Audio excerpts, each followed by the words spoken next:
continuamos o retomamos con la clase anterior. En la clase anterior habíamos estado hablando, habíamos dado cuenta de cómo, y Bárbara lo decía a través de la palabra de Luciano, ¿no? Cómo la razón se va a transformar en una nueva metafísica. Se eleva la razón al orden de la deidad. ¿Por qué? Porque estamos en los tiempos del siglo XV y en los tiempos del Renacimiento, ¿no? El hombre renace, vuelve a nacer. Pero además, volviendo a esta promesa de la felicidad de Sara Ahmed, ¿sí? del libro que les mostraba con anterioridad, hay una promesa de felicidad también en la razón, ¿no? El hombre a través de la razón puede conocer el mundo y dominar la naturaleza. Conocer el mundo y dominar la naturaleza. Por favor, vuelvo a insistir sobre esto, mientras esté hablando tomen apuntes, porque después les va a servir, ¿no? Entonces me parece que estas son dos cuestiones centrales a la hora de entender los procesos de transformación histórica, ¿sí? Que se dan en el paso de la Edad Media a la Edad Moderna. Porque la modernidad propiamente dicha va a tener características. El soporte ideológico bajo el cual va a funcionar, ¿sí? Esta modernidad es el Renacimiento, ¿sí? Es el iluminismo, es el siglo de las luces, es algo que irradia, ¿no? Es algo que en su desplegar cautiva, ¿no? Eso es la luminosidad de un siglo que le permite al hombre conocer y desarrollar conocimiento científico, ¿sí? Obviamente en esa triada entre conocimiento científico, tecnología y ciencia. Nosotros veníamos de una etapa, la habíamos mencionado en la clase pasada, que era la Edad Media, que estaba centrada en la idea de Dios, teocéntrica. No había posibilidad de conocimiento científico. Y a la pregunta, ¿sí? que nosotros vamos a analizar con Janine Ribeiro, si Hobbes es un blasfemo, es porque, en definitiva, la razón se está formando o se está transformando en una nueva metafísica. Diderot, Voltaire, Rousseau, Locke, Hobbes, Descartes, todos son representantes, ¿sí? de esta corriente de pensamiento que surge en la modernidad. Y viene con esta promesa, con salir de la etapa del oscurantismo medieval, de los castillos, ¿sí? Y empezar a desarrollar estos conocimientos. No es menor el cambio que se da. Por eso es un punto de ruptura, de quiebre, ¿sí? Acá hay un quiebre. En el Renacimiento hay un quiebre. Hay un punto de inflexión. Entonces, estos puntos de inflexión van marcando la aparición, ¿sí? de un nuevo sujeto político y de nuevos actores políticos.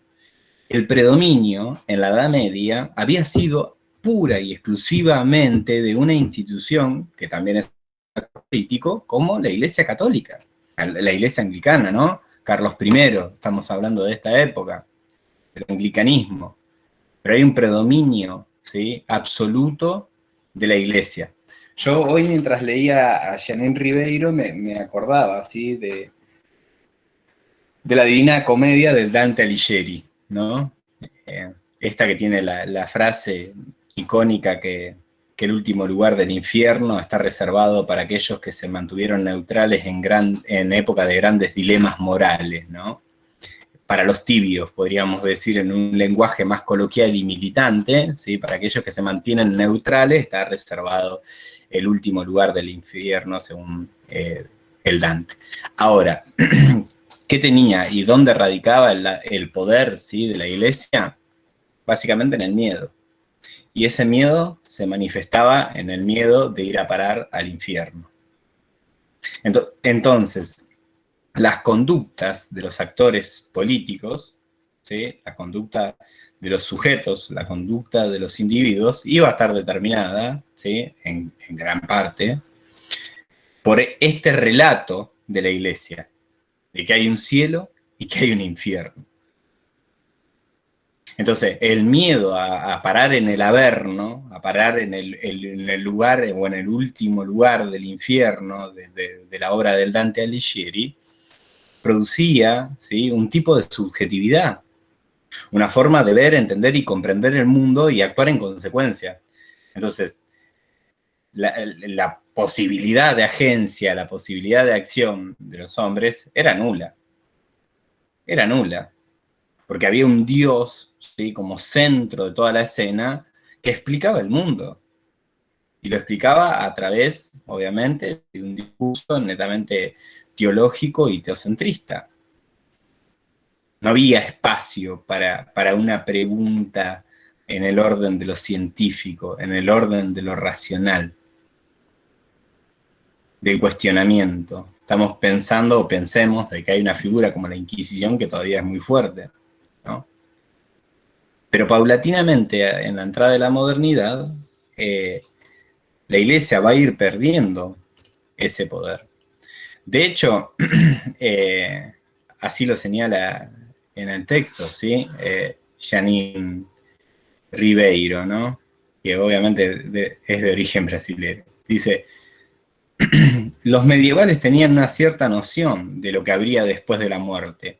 Eran publicados relatos de almas del purgatorio que visitaban a sus parientes, de almas que venían a contar su beatitud en el paraíso o su sufrimiento en el infierno. Con la modernidad, esos viajes cesaron. Se pierde el conocimiento de aquello, que aquello alegaba tener del más allá, ¿no? Esto está presente en lo que veníamos hablando, ¿no? Esta idea del sufrimiento, del infierno, condensaron los sentidos de una época, ¿no? Bueno, esto se acaba con la modernidad.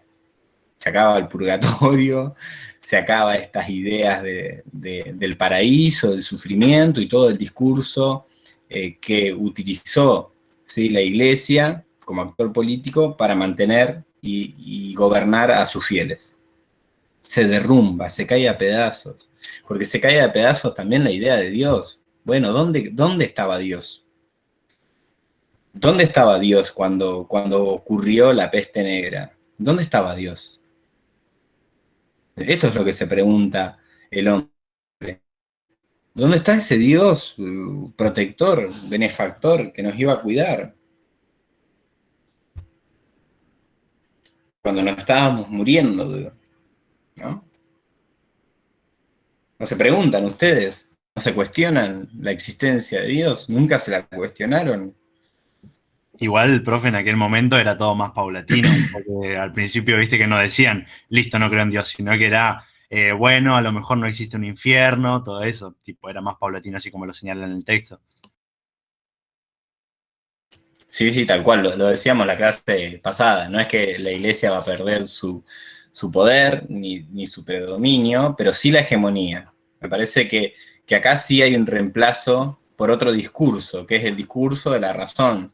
Ya la sociedad no se va a organizar en base a un discurso eclesiástico, sino a partir de un discurso que es moderno y racional. Piensen, por ejemplo, yo les decía en el fantasma de Canterville, nosotros ya no queremos en fantasma del medioevo, nosotros somos personas modernas que miramos televisión y tomamos Coca-Cola y no creemos en fantasmas. Eso parte de las supersticiones de la Edad Media, ¿no? Nosotros somos modernos, no creemos en fantasmas, somos racionales, ¿no? Un poco esto es lo que está presente en la obra de Hobbes, ¿sí? Hay una disputa, obviamente, con la Iglesia, ¿no? Sí es cierto también lo que mencionaba Cristian, obviamente que no se puede decir, y acá hay una parte de Janine Ribeiro que es interesante, que dice, bueno, en definitiva, si nosotros tenemos que pensar a Hobbes, diríamos que dentro de lo que es el plano político, pensamos, ¿sí?, en una persona que está cerca de la derecha. Lo mencionábamos la otra vez, ¿no? Un poco lo mencionábamos la otra vez. Siempre que nosotros hablamos de Hobbes, pensamos que es un facho, que es alguien que está a la derecha, que piensa en hipótesis represivas, ¿no? Que en definitiva esto que decía Max Weber del monopolio de la violencia física legítima, la cuenta del Estado para garantizar el orden, pensábamos en esta cuestión del orden y nos suena, ¿sí?, sin ofender a ninguno de mis queridos estudiantes y estudiantas, ¿sí?, que que forman parte de las fuerzas, ¿sí? Pensamos que es un milico, un policía, ¿no? Que lo que interesa es restablecer el orden. Pero yo no me quedo con esa lectura de Hobbes, ¿sí? A mí me gusta profundizar un poco más lo que es la lectura de un autor. Me parece que es una versión bastante simplista de un autor que después es retomado, por ejemplo, por Hegel, ¿sí? Y es retomado también por Freud. Si nosotros vamos a leer, y le hago este ejercicio, el malestar en la cultura, nos vamos a dar cuenta que Freud está leyendo a Hobbes. Y que su categoría del estado de naturaleza no es una pavada. O ustedes salen de su casa y no cierran con llave, dejan todo abierto. O ustedes salen de su casa y no están mirando para los costados a ver si viene alguien cuando se hace de noche. ¿Nunca nadie sintió miedo de acá? ¿Miedo a un otro? Sí, sí, te fijas en los costados. ¿Cómo? Hernán, perdón. Sí, sí, a veces te fijas en los costados cuando salís de tu casa. Yo cuando salgo, cierro la puerta, digo, bueno, no te imaginas nunca que puede estar alguien atrás tuyo y te da un palo, te roba todo, no sé, algo así, pero siempre estás, digamos, cuidadoso a algo, Maya. en mi caso. De hecho, o sea, si pensamos en la figura de la mujer, el hecho de avisar, por ejemplo, salís con tus amigas y avisar, llegué bien, estoy bien, entré bien, eso tiene que ver con la desconfianza y el temor del otro, digamos. Bien, y acá hay dos cosas que ustedes señalaron que son desconfianza y temor, que no las perdamos de vista cuando avancemos un poco más en la introducción, en la mera charla café, que después empezamos en un momento más álgido a discutir cuestiones, ¿no? Pero es un poco lo que decía Maya, la desconfianza en el otro. Y esto va a ser central en la obra de Hobbes. Pero no quiero perder un poco el hilo de lo que veníamos discutiendo, ¿no? Entonces decíamos, bueno, evidentemente Hobbes va a ser, dentro de su concepción de abogar, ¿sí? Por un monarca absoluto que ejerza el poder, cercano, si se quiere, a la derecha, ¿no? Pero dentro de su pensamiento de la izquierda es una persona bastante heterodoxa, nos dice el autor. Entonces acá lo podríamos ubicar más del lado de la izquierda. Yo les digo, esto la otra vez lo hacía un poco también a forma de analogía con lo que está sucediendo con el tema de los pañuelos, creo que son naranjas, ¿no? Si no me equivoco, de la separación de iglesia y Estado. Es una manifestación más bien progresista, y de la cual yo no dudo de que Hobbes estaría de acuerdo. Entonces, ¿dónde lo ubicamos? ¿Dónde se ubica este autor, no? Si a esa pregunta de Lesiana nosotros le tendríamos que decir al loco, che, amigo, Hobbes, Thomas, ¿qué te pasa? ¿No? ¿Dónde lo ubicaríamos? Y además, ubicarlo, dice Janine Ribeiro, dentro de la izquierda o la derecha, es también cierto anacronismo. Lo menciona así el autor, se lo digo en sus palabras concretas, es cierto anacronismo, porque en definitiva, esta distinción de lo que es la izquierda o la derecha como formas y categorías de pensamientos ideológicos, recién ¿sí? Se van a componer después de la Revolución Francesa de 1789, con la disposición en las bancas que ocupaban las personas, ¿sí? En esas asambleas. Los más revolucionarios se ubicaban en la izquierda, ¿sí? Los más conservadores en la derecha, los más tradicionalistas. De ahí viene la distinción entre en que una persona pertenece a una ideología, a un pensamiento político más cercano a la izquierda o más cercano a la derecha, ¿no? Pero está bien, y el tipo dice, bueno, sí, es cierto que es pecar, ¿sí? Con una especie de anacronismo, el hecho de hacer una distinción entre si Hobbes es de izquierda o es de derecha, pero en esta situación parecería que cuando aboga ¿sí? Por la constitución o separación de la iglesia y la conformación de un Estado que se va a dar, como bien decía Bautista, paulatinamente a través del tiempo, ¿sí? Me parece que el martillazo final se lo termina pegando Nietzsche en el siglo XIX a la moral cristiana, pero en definitiva todo ese estatuto ideológico y político y moral y ético iba a ser manejado por la iglesia, por este discurso de que te vas a ir al infierno, viejo, si haces las cosas mal acá. No matarás, ¿sí? No desearás a la mujer de tu prójimo. ¿Qué son estas categorías? Bueno, son una forma de estructurar, ¿sí?, la sociedad bajo determinadas leyes, cánones, que van a regir. Durante 500 años en la historia hubo un predominio de la iglesia. ¿Cuál es la importancia entonces de ver un autor como Hobbes y pensar si es un blasfemo, ¿sí?, que está pensando en la disputa, ¿sí?, entre dos actores que acá me parece que son fundamentales identificar: la iglesia y el Estado. Iglesia y Estado, asuntos separados, ¿no? Estaría re de acuerdo con eso Hobbes. Entonces, dentro de otra visión, nosotros decimos, bueno, pero nosotros cuando pensamos en la categoría más políticas de Hobbes, como el estado de naturaleza, como la guerra de todos contra todos, como el homo homini lupus, ¿sí?, el hombre se transforma en el lobo del hombre, pensamos que es un autor de derecha, ¿no? Lo digo porque yo también lo he pensado, ¿no? No es que no lo he pensado. Yo pensaba en esto, de que era un tipo más de un tinte represivo. Pero realmente, hoy después con otras lecturas y haber profundizado también en las lecturas de otros autores que hablan de Hobbes, nos damos cuenta que es fundamental. Es fundamental para el cimiento y la organización de cualquier sociedad, ¿no? Y hablamos un poco de las causas por las cuales nos enfrentaríamos unos a otros. Porque, como bien decía, y no me quiero ir de nuevo al texto que trabajamos la clase pasada, pero como bien decía Rinesi, bueno, ¿por qué nos enfrentaríamos? Porque le podríamos hacer esa pregunta a Hobbes: ¿por qué nos enfrentaríamos unos contra otros? Y acá apareció algo que había dicho Maya, que era la desconfianza. Porque somos desconfiados del otro. Porque no confiamos en el otro. Piensen en un estado de naturaleza.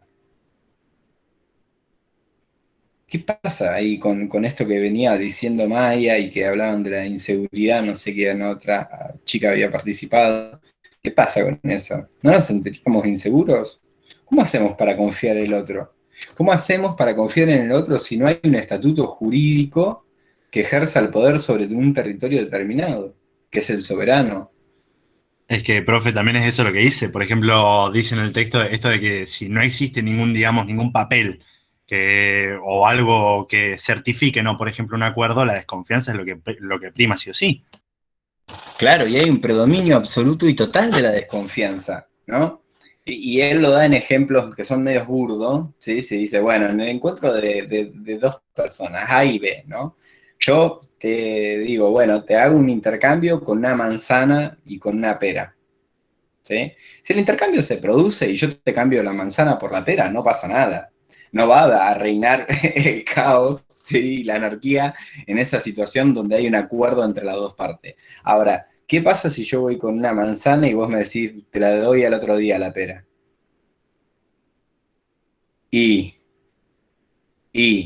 ¿No? ¿Nunca les pasó? ¿Nunca les pasó que alguien le pidió plata? No, María, te la doy. Y ya pasan 15 días y decís, che, ¿qué tengo que ir a buscarlo con un fierro a este loco?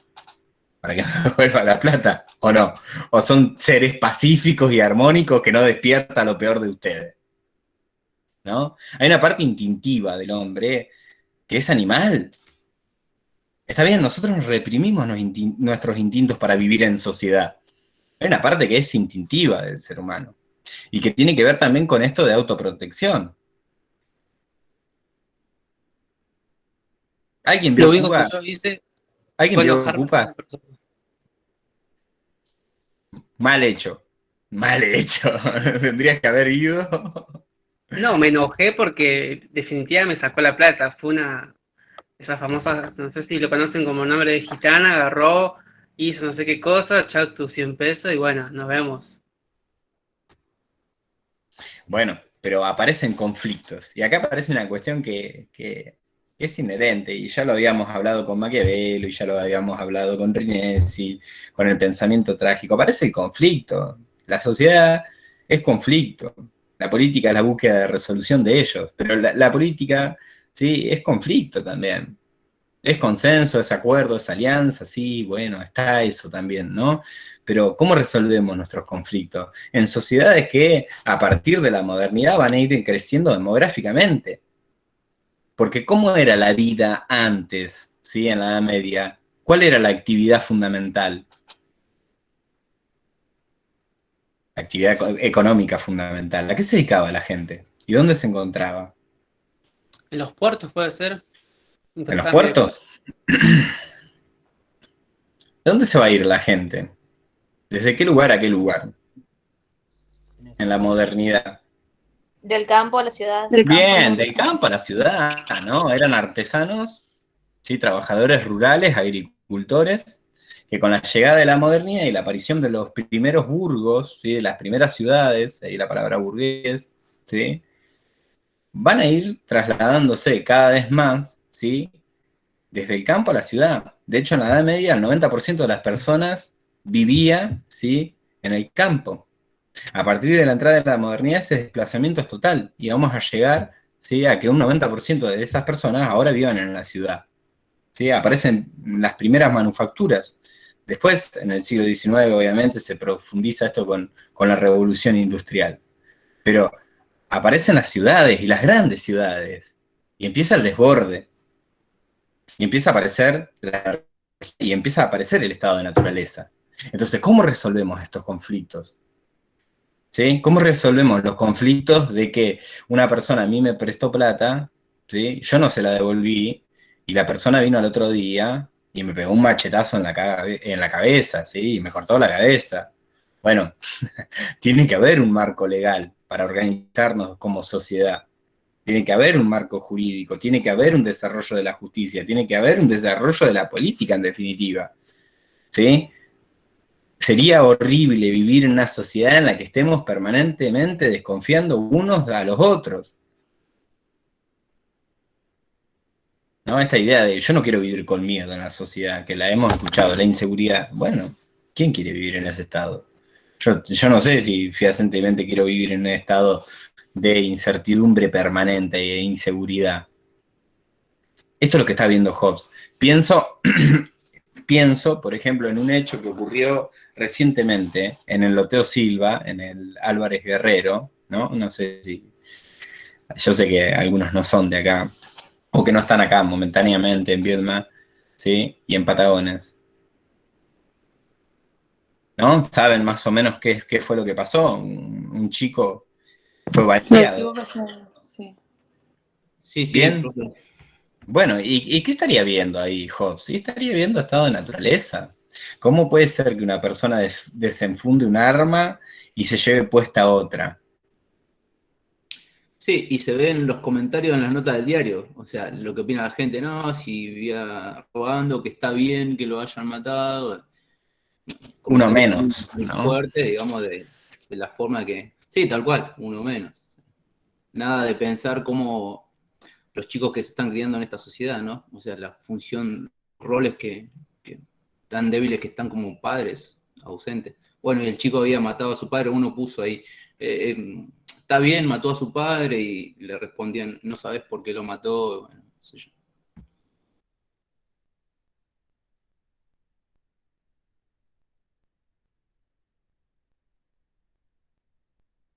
Bien, sí.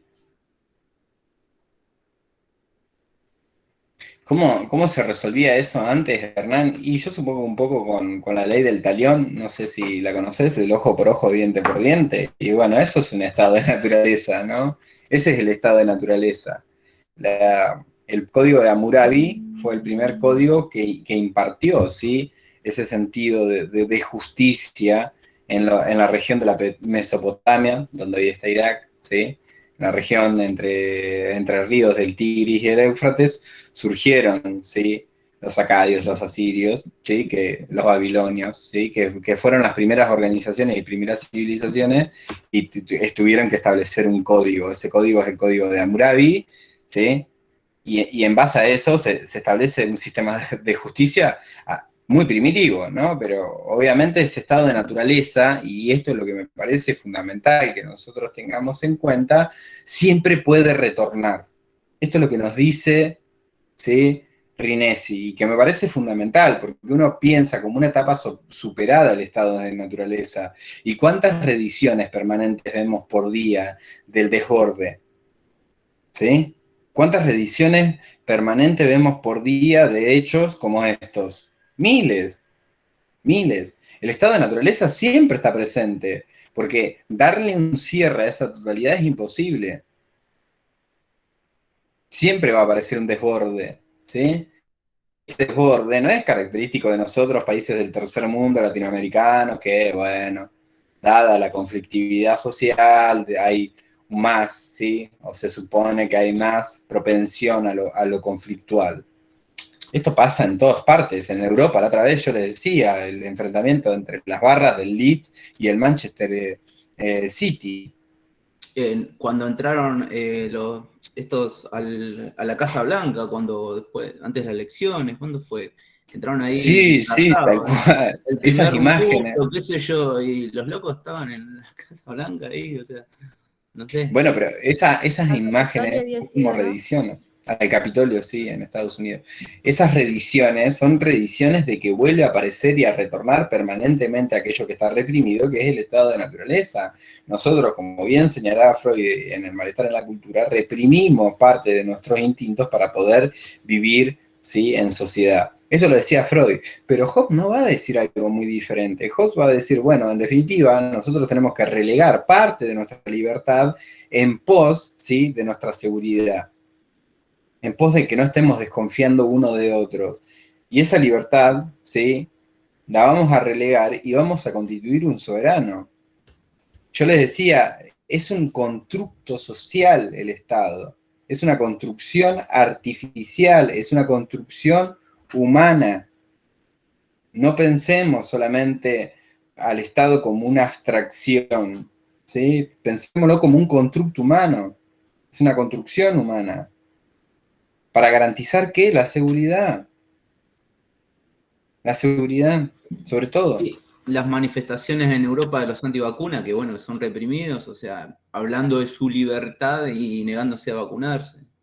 Que bueno, acá en Argentina no se ve, pero sí hay antivacunas, pero no llegan a ese extremo, digamos, estamos hablando del primer mundo, si se quiere, Francia, Inglaterra, Italia, o sea, manifestaciones antivacuna y la represión que conlleva. Bien, leo algo, sí, como la clase pasada, no vamos a leer obviamente todo el texto, pero leo algo que me parece interesante y que yo señalé en el texto, como la otra vez también señalaba en Rinesi. Dice, de la igualdad deriva una competencia que ante la falta de un poder estatal se convierte en guerra. Así expresa, los hombres no experimentan placer ninguno, sino por el contrario, un gran desagrado reuniéndose, cuando no existe un poder capaz de imponerse ante todos ellos. ¿No?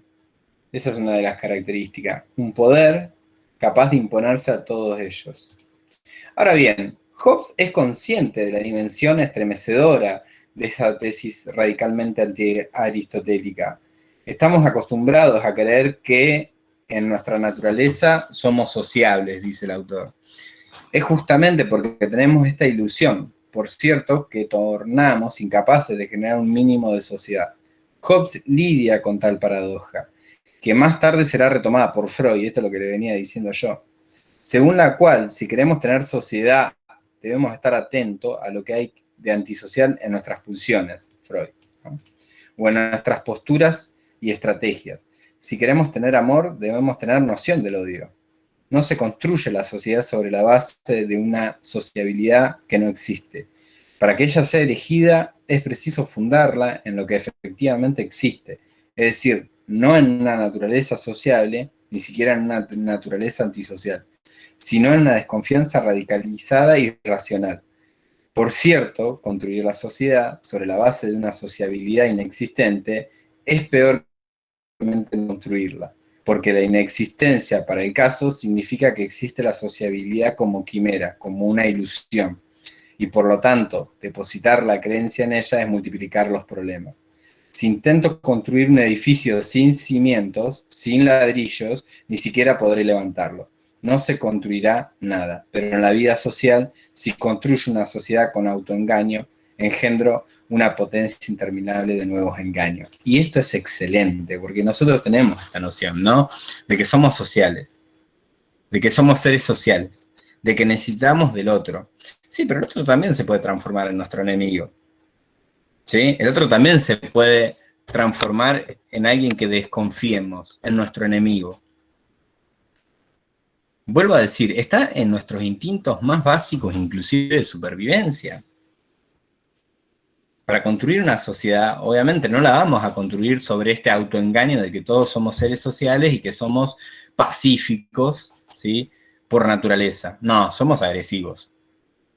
Somos agresivos. De hecho, si nosotros vamos a Totem y Tabú, ¿sí? Y analizamos la horda primitiva, ¿sí? Vamos a ver que una de las prácticas muy habituales de las hordas primitivas era el canibalismo. Sí, somos libertarios, no sé si somos anarquistas, pero ¿sí? Recurrimos a determinadas prácticas que hoy consideramos que ya no existen, o que son menores, ¿no? Pero, por ejemplo, el incesto, la prohibición del incesto, que nos permite ir organizándonos en sociedad, ¿no? Y esto sin sonar machista, y lo hablábamos la otra vez, cuando veíamos y cuando discutía Lacan, Hegel y Butler, que en ese texto un poco difícil, que era el de Antígona, no era Antígona Furiosa, esa era de Gambaro, sino El grito de Antígona, de Butler, ¿sí? Decíamos esto, bueno, ¿cómo surgen las sociedades? Con el intercambio de mujeres. ¿Cómo se desarrolla el lenguaje y la comunicación en una sociedad? Bueno, por el intercambio de mujeres. Esto lo dice Lévi-Strauss, el antropólogo, obviamente lo tildaron de machista, pero en el arreglo entre dos clanes, ¿sí? El clan 1 arregla el matrimonio con el hijo del clan 2. Entonces se casan hijo e hija y surge un nuevo clan y una nueva familia, para generar un sistema también de alianzas. Pero para eso es necesario comunicarnos, ¿no? Entonces, sí, Bautista. Yo también quería añadir, digamos, tampoco quiero sonar muy biologicista, ¿no?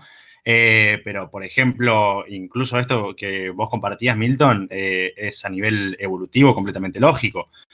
Si vos lo pensás en tanto un hombre puede fecundar más, o sea, puede tener más hijos, digamos, para la subsistencia de una especie, es completamente lógico verlo desde ese palo. Va, por ejemplo, cuando lo analizan los biólogos, etcétera, lo analizan desde esa mirada, en tanto hay que sobrevivir a la especie. Sí, es que estamos analizando un comportamiento humano. Obviamente que no nos vamos a poner conductistas al analizarlo. No, para nada, pero era como una...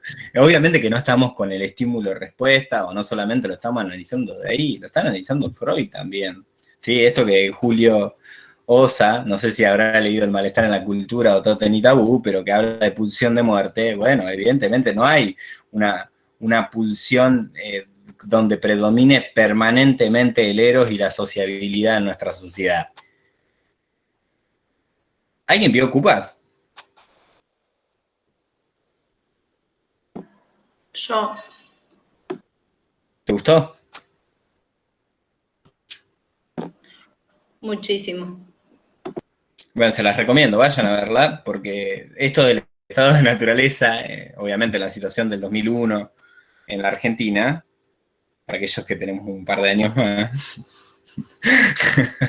y que un poco la sufrimos, la padecimos, véanla porque es un análisis inclusive sociológico hermoso de la obra de Ocupas. Además, con el plus de que fue una deuda que tenía Marcelo Tinelli, ¿sí? con su productora, y el Estado lo obligó a hacer 2 producciones de bajo costo, y surgió Ocupas y todo por 2 pesos. Fenomenal, ¿no? Fenomenal. Milton. Parece, sí. No, y además que acá hay chicos que hablás de 2001 y ellos nacían. Hay chicos de... Claro. Sí. Sí. No lo pensamos, pero mi hija nació en el 2000 y... julio de ese año, así que imagínate. Nosotros lo sufrimos, lo vivimos y ellos nacían. Bueno, pero fíjense porque hay imágenes muy ilustrativas. Igual si están estudiando ciencias políticas saben de los acontecimientos del 19 y 20 de diciembre del 2001 en la Argentina, de la represión, ¿no? Bueno, del estado de sitio, de los saqueos, de la fuga, ¿no? Estamos hablando de todas esas circunstancias políticas, de la anomia, de la apatía, del 50% de la gente por debajo de la línea de pobreza, ¿no?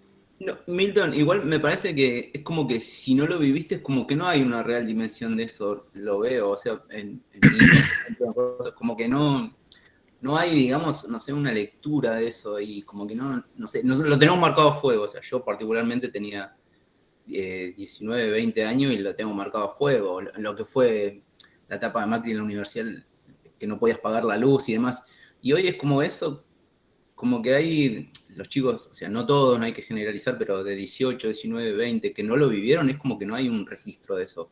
Por más que lo veas, que ya había mucha televisión y demás, es como que no sé, es distinto haberlo vivido a verlo en videos o leer algo de eso, me parece.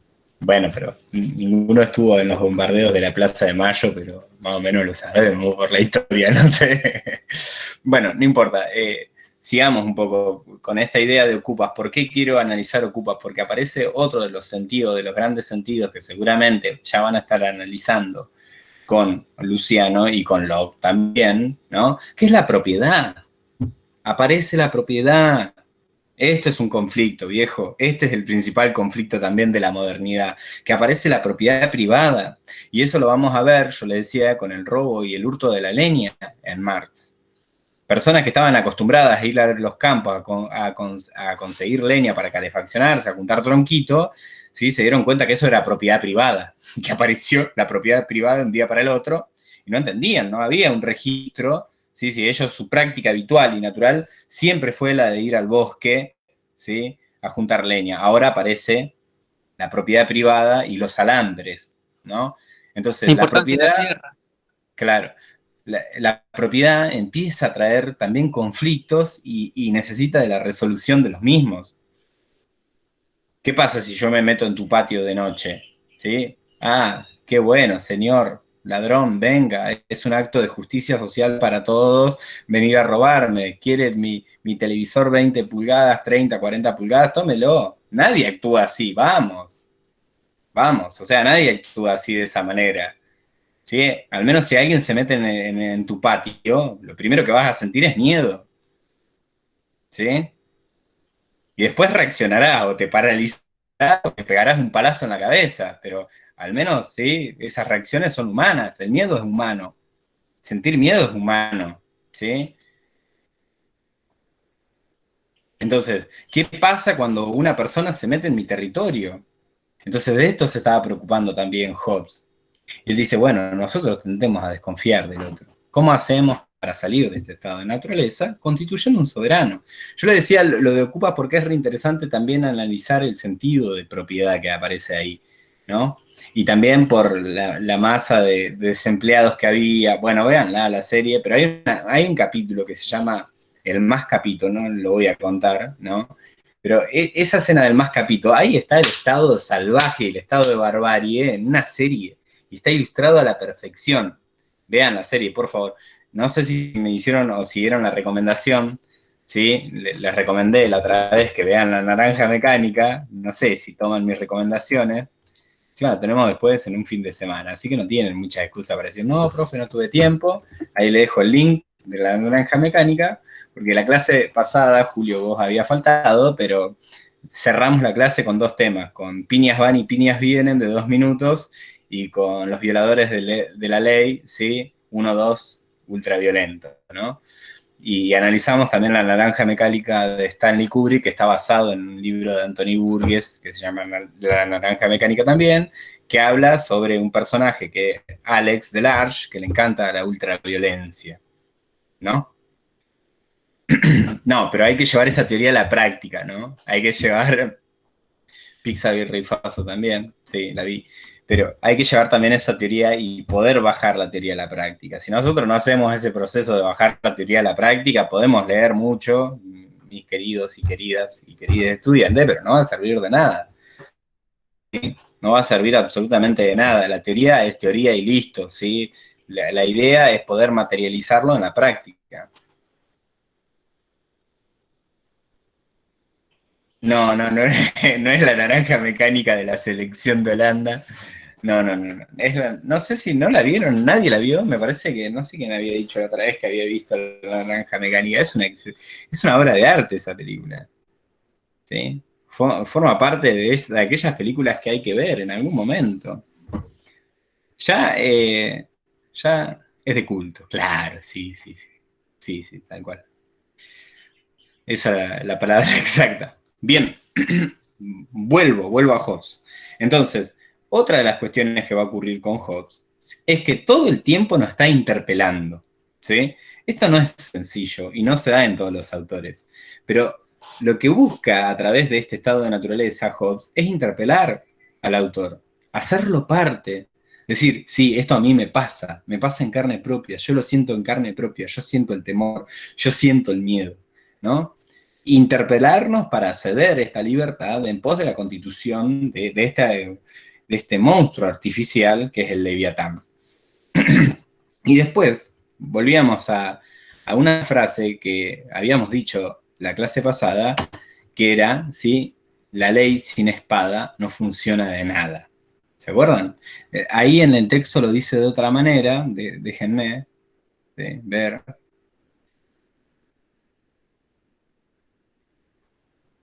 Los pactos sin espada no pasan de palabras. Bien, los pactos sin espada no pasan de palabra. ¿Qué quiere decir eso?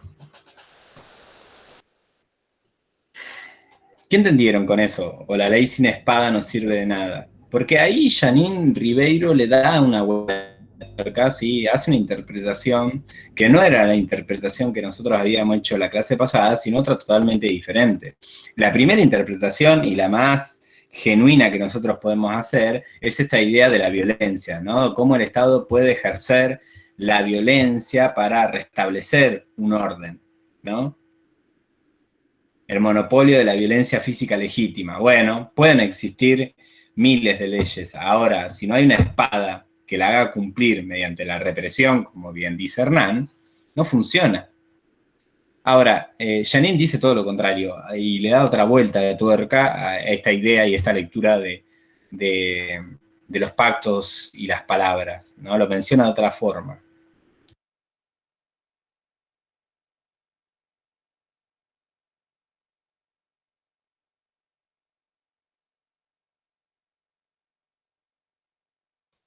Creo que sería que al no existir el Estado o el poder punitivo, creo que decía, ningún compromiso de los hombres va a tener valor. Bien, perfecto, Brisa. Lo leo, ¿sí? Lo leo así nos queda bien claro. Me parece que por ahí la lectura también de algunos párrafos, no todos, sí nos sirvió en la clase pasada para estructurar a los autores y ver de qué están hablando, ¿no? Dice, los pactos sin espada no pasan de palabras. Esta frase, al ser mal comprendida, causó muchos errores. El error consiste en pensar que al no existir la espada de la justicia, es decir, el Estado, en tanto que poder punitivo, lo que es la esencia de su poder, ningún compromiso que firmaran los hombres tendría validez. Esto provoca un problema lógico, que sería muy serio si no fuera tan solo aparente. ¿Cómo tendrá valor el primer contrato de todos, aquel que crea y funda el Estado, si por obvias razones, cuando es firmado, no existe aún la espada del soberano para garantizarlo? Mientras el Estado no exista aún la espada del soberano para garantizarlo, dice, mientras el Estado no existe, ningún pacto tendrá valor, porque él no puede forzar su cumplimiento. Pero como el propio Estado nace de un pacto, lógicamente nunca podrá comenzar a existir. Sería preciso contar con la espada del soberano antes de que exista el Estado. Pero entonces, ¿cómo pensar la fundación del Estado? La solución para tal dificultad radica en mostrar que esta apenas es aparente. En realidad existen pactos que valen aun cuando no hay un poder estatal. En síntesis, no valen los pactos con relación a los cuales es razonable y racional suponer que podrían ser violados por la contraparte. Valen aquellos para los cuales no tienen base tal desconfianza. Literalmente, Hobbes dice que tanto el Elter, cuando una de las partes ha cumplido ya su promesa, o Or, ¿sí? Cuando existe un poder que la obliga al cumplimiento. Entonces, ¿sí? Cuando una de las partes ya ha cumplido con su promesa o cuando existe un poder que la obliga al cumplimiento. No es contrarrazón mantener la palabra dada. Cuando no existe el poder del Estado, solamente merece descrédito el pacto en el que ninguna de las partes cumplió ya lo que debería hacer. Y ahí va lo de los casos posibles, ¿no? 3 casos posibles, que ahí está lo de la pera, ahí está lo de la manzana, la del cuero, qué pasa si yo te cambio por algo y después no cumplo con mi parte, con mi promesa, ¿no? Y parece que también la palabra genera, ¿sí? Determinados contratos y acuerdos dentro de nuestra sociedad. Porque en definitiva, si bien está pensando el conflicto, está pensando también en cómo resolver los conflictos entre ambas partes. Y acá aparece una deriva más jurídica, más de la propia de la abogacía que de la ciencia política, ¿no? Obviamente son autores que están hablando de contratos, ¿sí? Y los contratos también se necesitan para respaldar la propiedad privada. ¿Cómo yo doy cuenta de que lo que me pertenece a mí es mío, es mi propiedad dentro de una sociedad? Bueno, tiene que haber algo por escrito. Ya con la palabra no basta. Sí, Bárbara. Perdón, pregunto así si a alguien le quedó claro, porque yo no entendí entonces qué justificación tiene el primer pacto. ¿Qué sería? Que sin la autorización del Estado quedaría solamente en palabras como las del clero, en opiniones, en creencias falsas. Claro, pero exacto. el pacto que funda el Estado, ¿de qué está, El sobre qué pacto está apoyado? El pacto que se funda entre el Estado es una creación humana. Pero, ¿qué sería la espada ahí? La espada tiene que ver con la ley, pero lo que está diciendo el autor, ¿sí? Es que inclusive el ejercicio de la espada es anterior a la conformación del pacto, ¿no? Perdón, Nietzsche tenía, siempre se iba con Nietzsche, lo hago, pero bueno, una frase que llamaba mnemotécnica del dolor, ¿sí? O sea, si yo no inscribo en ese cuerpo el suplicio y el castigo, ese cuerpo, obviamente, no va a tener la inscripción del poder. ¿Se entiende? Si yo no voy y de repente corro a las personas con la espada que están juntando la leña, no van a saber que existe la propiedad privada. Entonces tengo que inscribir solo sobre los cuerpos el dolor. Hasta que después se hace natural, ¿no? Hasta que todo el mundo ya sabe que no se puede meter en el campo del otro.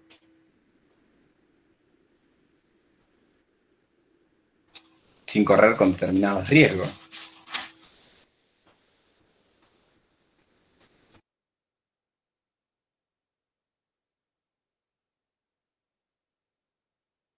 Claro, porque se basa en una promesa.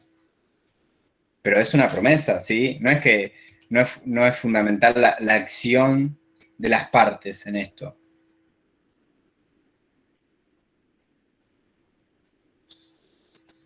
Bueno, pero ¿qué pasa, por ejemplo, cuando no te da la pera?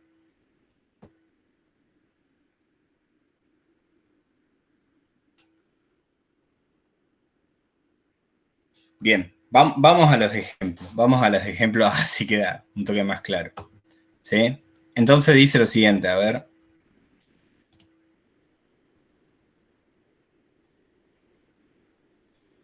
Cuando no existe el poder del Estado, solamente merece descrédito el pacto en el que ninguna de las partes cumplió ya lo que debía hacer. Imaginemos los 3 casos posibles, dice.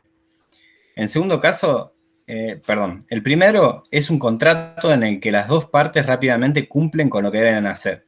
Cuando, por ejemplo, doy una mano, una manzana y con otra recibo una pera, aquí no cabe la desconfianza. Obviamente, lo habíamos dicho, la desconfianza es uno de los motivos por qué surge el conflicto. Simplemente porque no hay futuro. El contrato, para el caso, la forma jurídica correspondiente al hecho del intercambio se consumó en el presente. ¿Sí? No es necesario ninguna acción, porque se cumplió.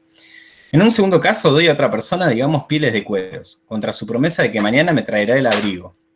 Aquí cumplo de inmediato mi parte, pero el otro solamente lo hará en el futuro. Este contrato se basa en mi confianza en la otra persona. Todo indicaría que en el estado de naturaleza tal tipo de acuerdo estaría completamente fuera de lugar. Veremos, sin embargo, que es exactamente lo contrario. El tercer caso consiste en que prometa al otro traerle mañana el cuero, cuando él también me entregará el abrigo. Aquí los dos estamos igualados, como en el primer caso, pero con la significativa diferencia que en cuanto antes solamente había presente, ahora solamente hay futuro. Mañana te doy las cosas. En cuanto allí la confianza era innecesaria, aquí resulta imperativa. ¿Cómo se coloca Job frente a estos tres casos? El primer mal merece su atención. Su pronta ejecución práctica nos dispensa de cualquier problema jurídico. Pero lo interesante es que, al contrario de lo que parecía a un lector apresurado, Job valida el segundo modo aunque no exista estado, e invalida el tercero a menos que haya un poder común. La razón es simple y, por cierto, arroja luz sobre el estado de naturaleza jovesiano. Vamos entonces a ese caso. El mencionado capítulo 13 del Leviatán, Job explica que existen tres causas de la guerra. La primera ocurre por beneficio, ¿sí? Yo saqué beneficio, como al pobrecito Hernán en mi clase, que se le quedaron con la plata, ¿sí? Le hicieron un embrujo, una gitana, le prometió, no sé, leerle la mano, y le quedaron con la plata. ¿Sí? Bueno, a mí no me pasó eso de que me hayan cagado, que ahora recuerde, pero una vez me acuerdo que mi hijo compró leña, ¿no? Compró leña porque tenemos una salamandra, no importa, para calefaccionarnos. Y compró leña para calefaccionarnos y le dio la plata por adelantado al tipo y nos vemos. Pillaje a ultranza, se quedó con la plata, el tipo nunca más atendió el teléfono y lo hizo. Cocodrilo que se duerme es cartera, ¿no? Estas cuestiones que están tan en nuestra naturaleza humana, del pillaje, ¿sí? Del pillo, de quedarse con la plata o quedarse con un vuelto, bueno, son cuestiones que no se remontan solamente a que el hombre es corrompido, ¿sí? Por la sociedad capitalista. Existen, ¿de hace cuánto? ¿Bien? Entonces nos quedamos con la plata del otro y puede que se genere un conflicto, puede que no, ¿sí? En este caso el hombre no atendió nunca más el teléfono, creo que lo atendió una vez. Sí, mañana te la llevo, nos vemos, nunca más. Le llegó, se le quedó con la plata. Pero bueno, error de mi viejo de confiar en la palabra. La palabra, como bien dice, se la lleva el viento. Hagan firmar todo, muchachos, siempre. Todo por contrato, viejo. Es la sociedad en la que vivimos. Nada puede quedar librado al azar de la palabra. Bien, seguimos un poco con esto entonces. La primera ocurre por beneficio, cuando deseamos aquello que otro posee. Si alguien planta, siembra, construye o posee un lugar conveniente, cabe probablemente esperar que vengan otros, con sus fuerzas unidas para desposeerle y privarle, no solo del fruto de su trabajo, sino también de su vida o de su libertad. La segunda es un despliegue de la primera. Como la anterior surge una desconfianza mutua, ningún procedimiento tan razonable existe para que un hombre se proteja a sí mismo como la anticipación. O sea, una defensa por medio del ataque. Como no sé quién competirá conmigo, ataco previamente a todos los que pueden venir a hacerme mal. Esta es la causa que generaliza la guerra. Claro, es como preventivamente, bueno, preventivamente, porque capaz que Julio entra a mi casa a robarme, voy y le pego un viaje, no sé, en la cara. Che, bueno, no sé, tenías pinta de querer robarme en mi casa. Insistimos en estas dos causas. La primera considera las cosas como objeto de deseo. Si dos hombres desean la misma cosa y en modo alguno pueden disfrutarlos ambos, se vuelven enemigos. No es que las cosas sean escasas en el mundo. El argumento de la carencia, que obviamente cesaría en su validez tan pronto como la prosperidad o la abundancia, reinase en el mundo, no aparece en Job. Basta que dos de nosotros deseemos la misma cosa. Y acá aparece lo del deseo, que yo le decía que era re importante. El deseo lo sabe muy bien. Job no se inclina ante una proporción razonable que exista entre las cosas disponibles y las necesidades humanas. No podemos matar por aquello que no necesitamos. Más que eso, la primera causa considera las cosas desde el punto de vista del sujeto deseante. El ejemplo que Hobbes propone es la del desposeído que codicia el bien del dueño, o propietario industrioso. Nótese de pasada que hasta en el estado de naturaleza puede él dar un ejemplo de propiedad o cuasi propiedad, justamente porque no existe el estado de naturaleza como una sustancia cerrada y localizada. Lo que Hobbes presenta es la condición natural de la humanidad, y esto me parece central, ¿no? Es una condición natural, inherente al ser humano, la condición a la cual todos tendemos en sociedad o no, bajo un poder común o no, tan pronto como ese poder común falla o se desmorona. De aquí que el estado de naturaleza no sean los otros, somos nosotros mismos una vez que el estado se resquebraja. Y esto es lo que yo digo, el estado de naturaleza hobbesiano es la sociedad burguesa sin policía, dice Gil, ¿no? Pero cuando se resquebraja el estado, vuelve a aparecer episodios del estado de naturaleza.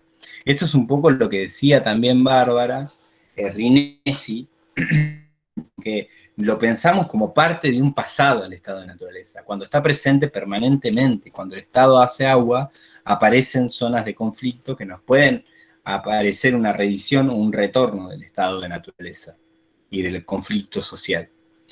No se agota el estado de naturaleza, no desaparece solamente con el pacto de sujeción, ¿no?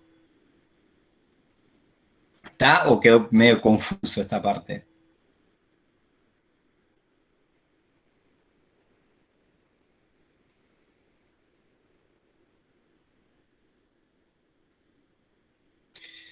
Claro, hay reediciones de conflicto permanentemente.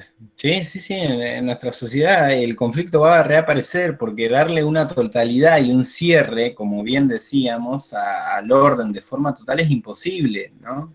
El orden es una contingencia en su estado más puro.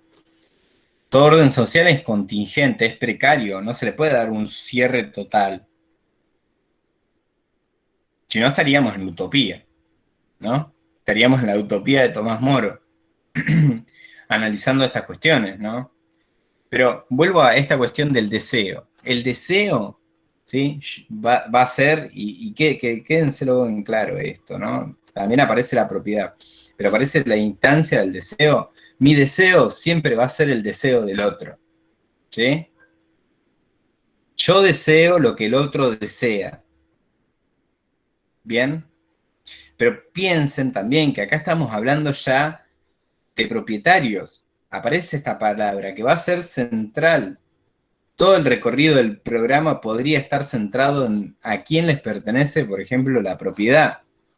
Después analizaremos con Marx, ¿sí?, la propiedad privada de los medios de producción. Pero también acá hay una dialéctica. No, pero no es con Freud, porque aparece en el texto, ¿sí? Aparece en el texto y está el deseo presente, y más que con Freud, me parece que es fundamental entenderlo cuando nosotros vayamos a leer a Alexander Kojève y a la dialéctica del amo y del esclavo. ¿Alguna vez alguien escuchó lo de la dialéctica del amo y del esclavo o tiene idea de qué estamos hablando? A grandes rasgos, no le pido una definición precisa de qué se está hablando, qué habla Hegel con la dialéctica del amo y del esclavo.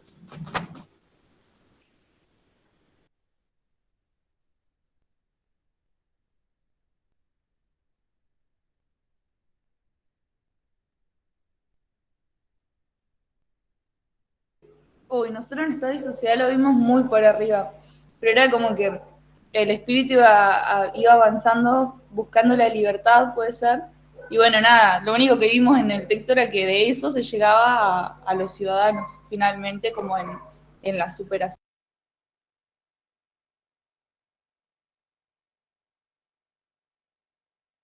Se te cortó, Bárbara, no sé qué decías al final.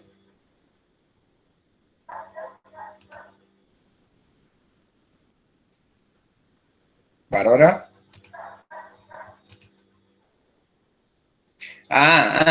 Sí, más que la superación tiene que ver con el enfrentamiento entre un esclavo y un amo, que son dos conciencias. Sí, el que le tiene más miedo a la muerte es el que se impone, no importa, después lo van a leer con Alexander Kojève.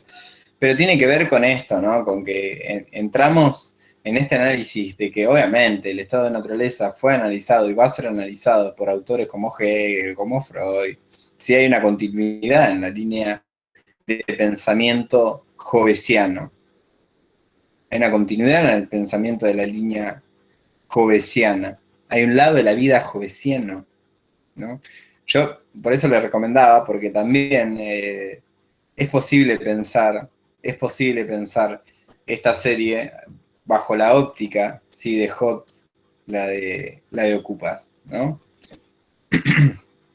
Porque hay reediciones del conflicto permanentemente en nuestra sociedad, y darle un cierre definitivo y total o armónico a los conflictos no existe.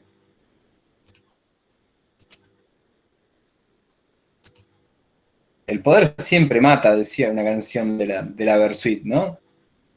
Entonces, eso es lo que estamos hablando, de que la disputa por el poder, la pelea por el reconocimiento, la pelea por el deseo o por lo que yo deseo, ¿sí? Es o genera dentro de la sociedad conflictos. Y ahí surge también la noción de política, de lo que es la política.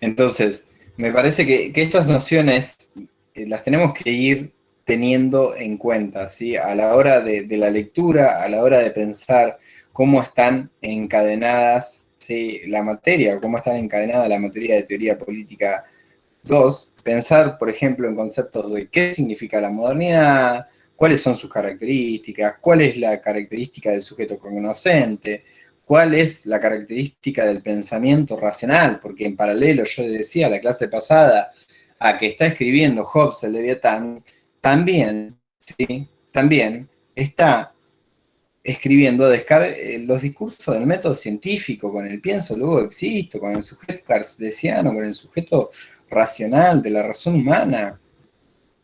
Esto es lo que estamos por ahí trabajando acá. Y van a ver que hay una línea, obviamente, de continuidad y descontinuidad en el pensamiento, pero podemos establecer cierto paralelismo. Después cuando, por ejemplo, Marx, en su icónica frase, diga, la historia de la humanidad es la historia de la lucha de clases, ¿sí? Hombres libres y esclavos, patricios y plebeyos, burgueses y proletarios siempre se enfrentaron en la sociedad, está viendo esto también, está viendo la dialéctica del amo y del esclavo, está viendo y entendiendo la política como enfrentamiento y como lucha, pero como lucha de clases. Entonces, me parece que hay una consecuencia dentro de lo que es el pensamiento de la teoría política 2. ¿Bien? Y que pueden ser pensados en estos sentidos los autores.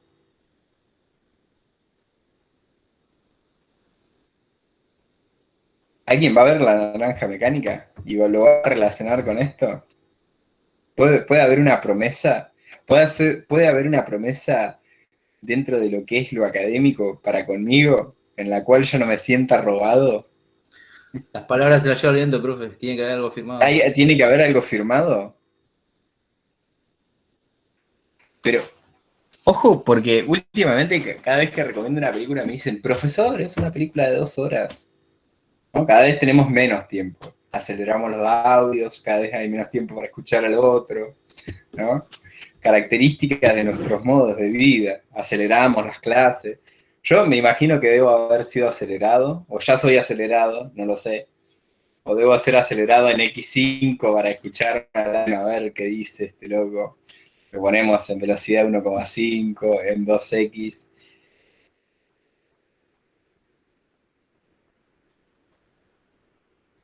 Hay que tener fe, justo cuando nosotros estamos desterrando el discurso más teológico, cuando estamos desterrando más el discurso medieval, Hernán dice que hay que tener fe. Bueno, recurrimos a esos soportes, ¿no? Obviamente. Bien, para la clase que viene, ya les digo, denme 2 segundos.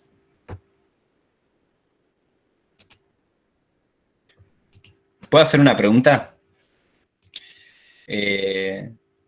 ¿Qué onda cursar un viernes a las 6 de la tarde? ¿Me rompe?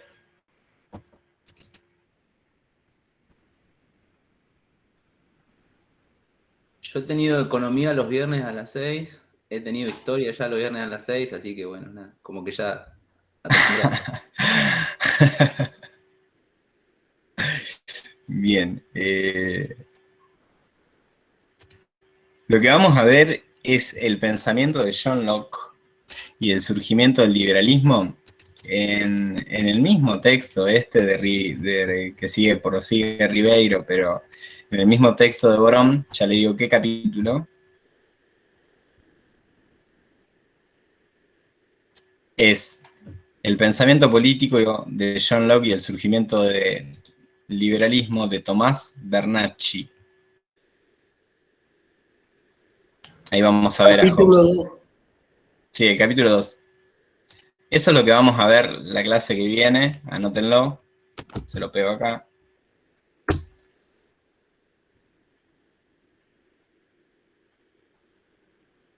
Está en el texto mismo de Hobbes, ahí vamos a analizar, acuérdense. Perdón, profe, ¿podrá repetir? ¿Del mismo libro que sacamos lo de Hobbes? Sí, en el capítulo 2, sí, ahora les digo la página, va de la página 41 a la página... Ya le digo.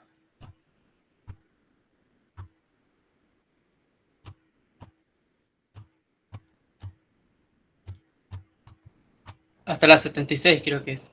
41 hasta las 76. Bueno, pónganse a leer hoy. No, 72. No asuste, porque si no me van a decir. Sumando bibliografía, perdón. Y encima, yo seguramente escucho las quejas de ustedes, ¿no? Encima, esto es de teoría política 2, no sé qué se piensan, vamos a llegar a leer todo en una semana. El del teórico nos da textos para leer, el de comisión también, son todos largos. ¿Existen esas quejas o no existen? Son 30 páginas más o menos.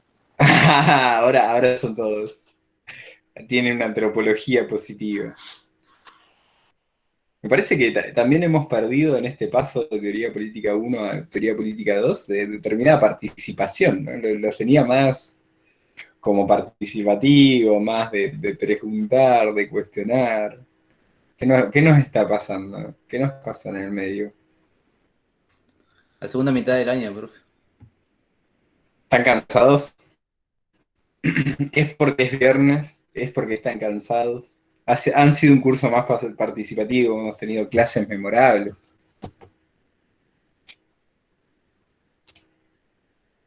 Pero bueno, entiendo de que es viernes, entiendo que están cansados. La va a traer 10 de 10, dice. Bien, después, individualmente, cuando terminen de ver La Naranja Mecánica, me escriben, me dicen, che, profesor, estuvo buena, che, profesor, no la entendí, che, profesor, estuvo mala.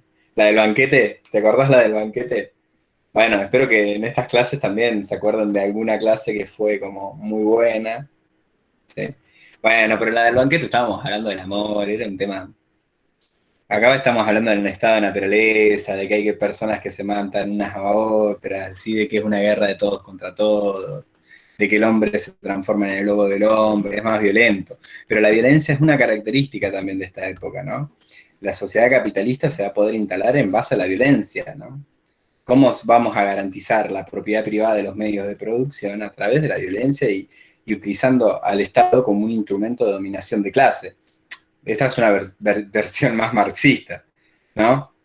Hay diferentes versiones sobre un mismo fenómeno estudiado como el Estado, pero tratemos de identificar esto, de identificar el Estado, la Iglesia, la disputa, ¿sí? La disputa por la hegemonía, la disputa por el poder, por establecer un relato. La política es discursividad, son discursos enfrentándose para ver cuál es el que triunfa, ¿sí? Y le otorga valor de verdad a ese relato. No de verdad absoluta y revelada, ¿no? Pero valores de verdad, ¿sí? quién se constituye en el discurso dominante en una época determinada. Bueno, 500 años fue la iglesia. Bueno, ahora parece que le toca a la modernidad, a la razón y al Estado. Nosotros podemos ir identificando también cuestiones como el deseo, como el instinto, que van a atravesar, y como la propiedad, que van a atravesar todo este recorrido teórico. Vamos a estar muy adelantados. Bien, tomo asistencia. Denme 2 segundos.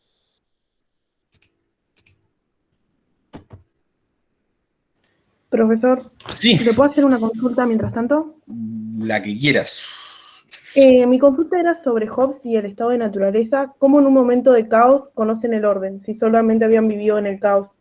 Y esto puede ser mediante la razón o por qué. Sí, obviamente. Esa es una pregunta que se hace Rinesi, ¿no? ¿Cómo pueden conocer o cómo pueden salir del caos si es lo único que conocen? ¿No? Okay. Bueno, eso porque tienen que relegar su libertad, ¿sí? En nombre de lograr una seguridad, una estabilidad y la constitución de un corpus político, ¿sí? La constitución de una sociedad civil, hoy podríamos decir, en términos más actuales, pero sí, tiene que ver con eso. Bien, si hay preguntas y hay consultas, háganlas, las que sean, ¿sí? ¿Es complejo? ¿Le resultó un autor complejo, Hobbes? No, es interesante. El pesimismo por ahí que tiene también, medio pesimista. Lo veo de mi parte. Pero es un pesimismo que sirve para poder cambiar el momento en el que vivía. Porque siempre está todo mal en algunas partes con el hombre, pero en cierta forma también sirve para poder organizar después la sociedad. A mí me pasó una de las últimas veces que viajé a La Plata. Le voy a contar una experiencia personal donde viví estado de naturaleza en carne propia, ¿no?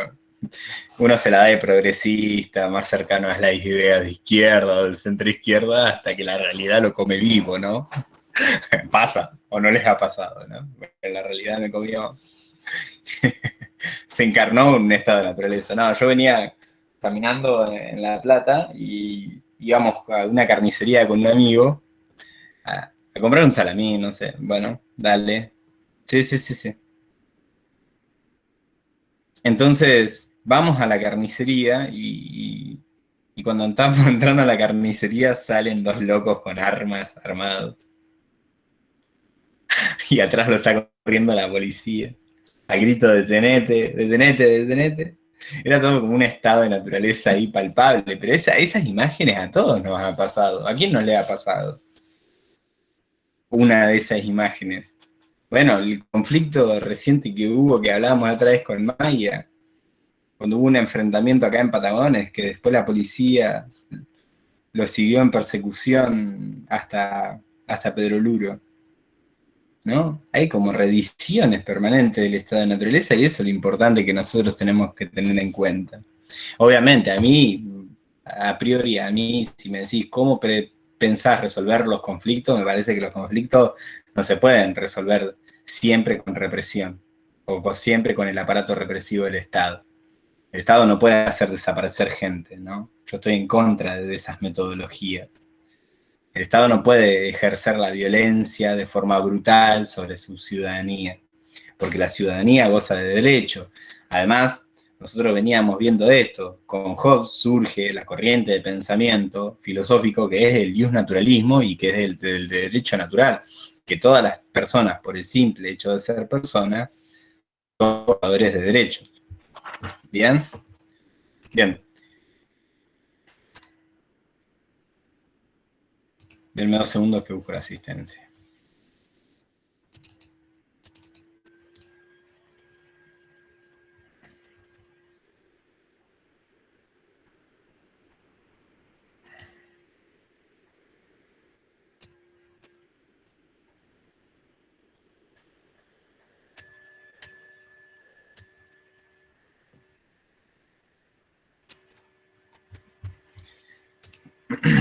Alarcón, José Luciano.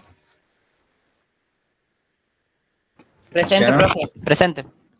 ¿Cómo estás? ¿Cómo va todo por allá? Todo bien, profe. ¿Cómo te fue con Hobbes? La verdad que no estoy nada ¡Epa! ¿De qué se ríe? Se vendió Luciano, se vendió Luciano. Ese es como que Estoy ya está. con COVID, profe. Falta el respeto. Está con COVID. No, no te falta el respeto, por favor. Me voy. Pero, no. Bueno, está bien. Como que lo agarré medio desprevenido, pobre Luciano. Por favor, no. ¿Rolando? No, estoy con COVID, profe. Era broma. ¿Rolando? Presente, profe. ¿Juliana? Bueno, Benita, estás ahí, Bautista estaba acá, Bentacur estás ahí. Cristian, estás ahí. Maya, estás ahí. Melanie. Anabela, perdón, Cisterna, no me maten por decirle eso, son un buen nombre. Presente. Brisa, presente. Nora, presente. Hernán, presente. Ah, profe, el otro día no le conté, estuvo nevando acá en Comayo. ¿Nevó en Comayo? Dumpe, María Elisa, se atrasó la nevada. Igual, gracias por el frío que nos enviaron a estos lares, a estos lugares de la Patagonia también. Dumpe, María Elisa. Igual estuvo bueno que haya nevado porque los campos estaban muy secos. Pues, supuestamente se viene una sequía, o una de las sequías más grandes. Bueno, Escobar Cecilia. Dumpe, acá estoy. Justo estaban hablando. Sí, ahí lo puse. Belén. Lucía Belén. Mira, Luciana. Estaba. Luciana Belén, Lucía. sí. No sé Luciana. por qué tiene Lucía acá. No sé, el cuatrimestre pasado también.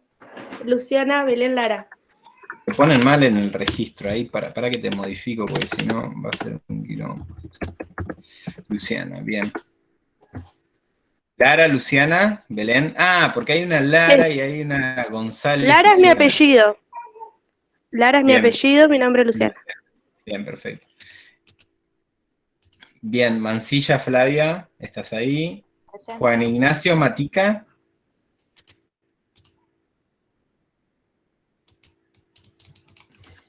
Nora.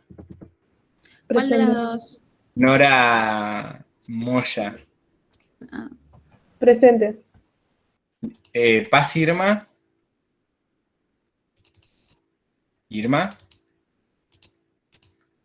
Bueno, Bárbara. Tello, estabas ahí. Gripailao, Javier. Presente, profe. Bien, Vergara, Francisco. Vergara, Francisco.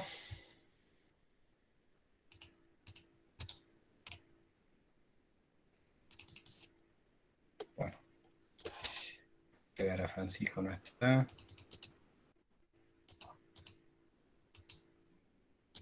¿Hay alguien que no mencioné? Yo, Micaela Garnica. Yo, profe.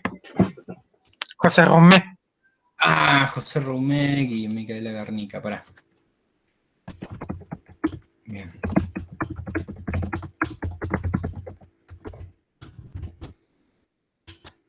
¿Cómo anda, José? ¿Cómo va eso? ¿Vamos en los autores bien?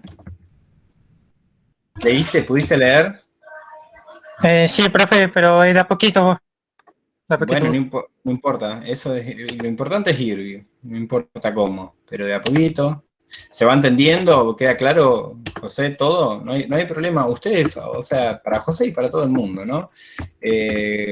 ¿Cuántas veces sea necesario, chicos? Pregunten, si no se entiende algo. No hay problema. Sí, profe, voy siguiendo al autor Hobbes. Sí, me pareció muy interesante. Tengo que profundizar más la lectura y seguir. Bien. ¿Qué están cursando además de esta materia? Sociología de las organizaciones, historia política y social argentina. ¿Con quién tiene una Y historia economía. política? ¿Con Tere Varela? Historia me dijiste. Sí.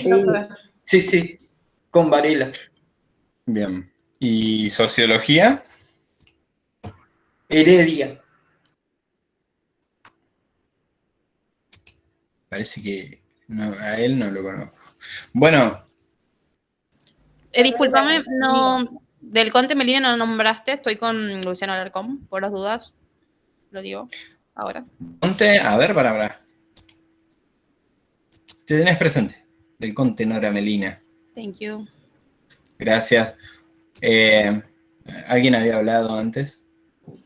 Profe, a mí se me cortó el internet. Bueno, sí, igual te Maya. puse presente, Maya.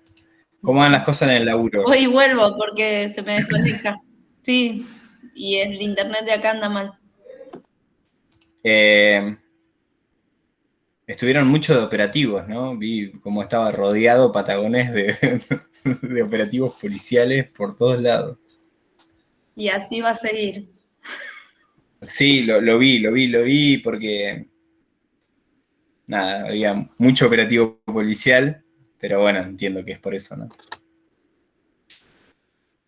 Bueno, chicos, dejamos por acá, por hoy, ¿sí? En la próxima clase vamos y entramos con Locke. ¿Bien? Que tengan un buen fin de semana. Aprovechen para ver La Naranja Mecánica. Nos vemos. Chao. Muchas gracias, profe. Chao, nos vemos. Chao, buen descanso. Chao, gracias. Dale, gracias. Chao, nos vemos. Listo, profe. Chao, nos vemos, Pablo. Acá le dejo por escrito ahí para que después me diga. Ah, los apuntes. Muy bien, Pablo. Muy bien. No, que voy a mirar la naranja mecánica, me comprometo ahí con Dale, mirala y después decime, pero después díganme qué les parece. Mi viejo me jodía antes que la mire.